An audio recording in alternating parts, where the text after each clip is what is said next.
Hello everybody, Jack from Cycledrag YouTube hanging out at the Throttlestop once again. This time we're in building 3. There's some buried treasure in here. And Jim, we got to tell this story because I patted you on the back that this may have been the steal of the Mecum Auction 2025. I know I'm biased as a drag bike guy, but what do we see there? We see a lot of the Z1s, the H2s, the stock bikes go for huge money. Well, occasionally something like this just slips through the cracks. You're sitting there eating popcorn and this sucker is stuck at about $3 grand. So tell me, you don't seem like you're a drag bike guy. How in the world did this end up here? Well, yeah, that's exactly how it happened. But I did drag race cars.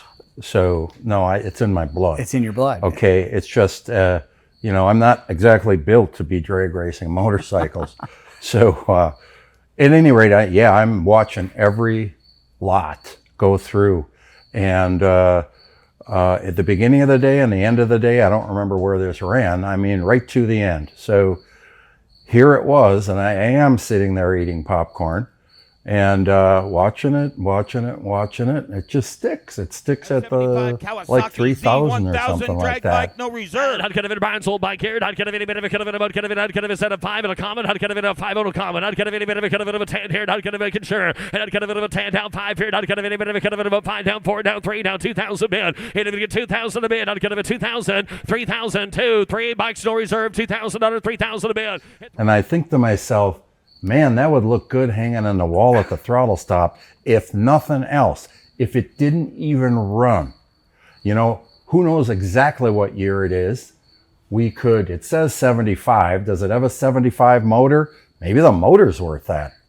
So at any rate, it looked like a pretty piece, and I had my eye on it when I was walking around. So I go, boom, I pop it at 35. I think it was 3,500. 35, I'd get a 3, I'd get a 35 bid, 4,000 under now 4 at 35, forward, I'd get a 4, I'd get a 35, get a 4, down 4,000 bid, 35, I'd get a Nicky all done, 4,000 at 35, 4 upstairs, you want forward, I'd get a 35, 4,000, sold 35 letters in the front row, right and sway. No.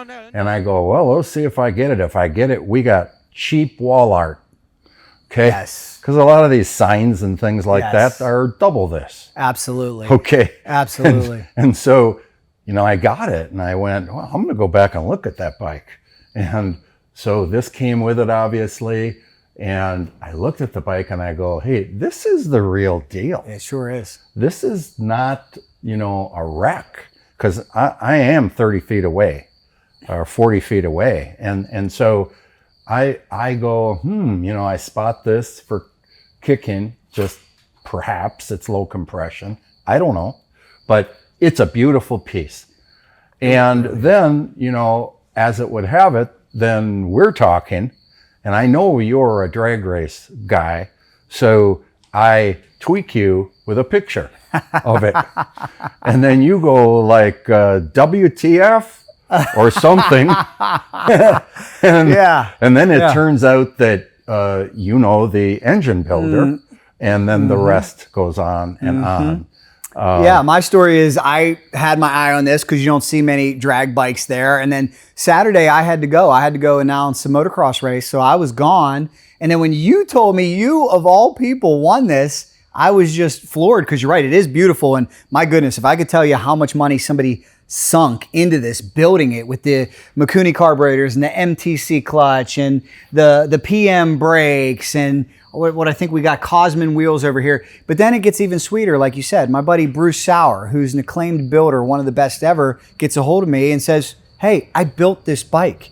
So this is a top-notch quality piece. This is something where if you get it running, if you wanted to sell it again, you'd easily get a nice return to the drag strip. But I'm starting to think it looks pretty good up here on the wall. So maybe it's not going anywhere for $3,500. Just like you said, they were selling signs and posters for $3,500 at Mecum. Yeah, and this is the real deal. And so we will probably get it running, just even if nothing else, we'll videotape it. And we only have a certain amount of capacity here to get bikes running, but we'll get around to it. And then we'll videotape it running anyways.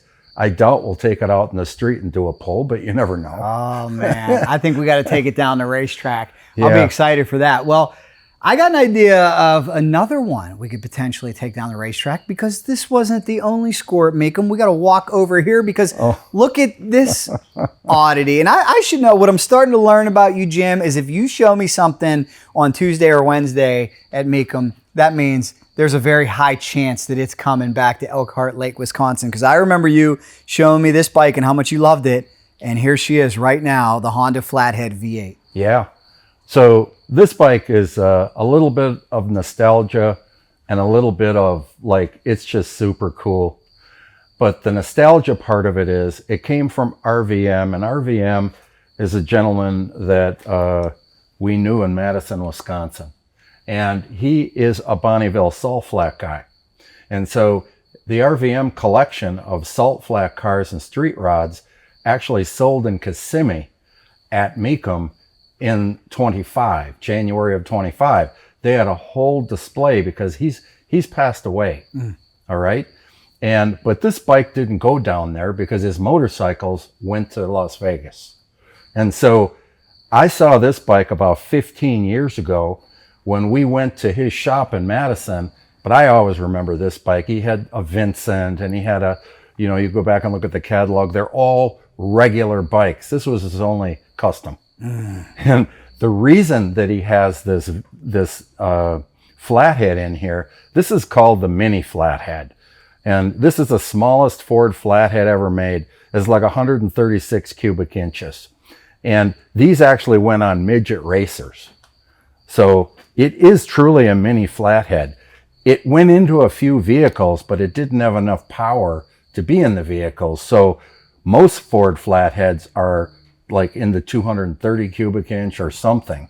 So this is 100 cubic inches smaller than the typical flathead, and it's used for a lot of old racing. So if you see a Ford flathead midget race car, this is the motor it has. So it fits quite nicely in a bike.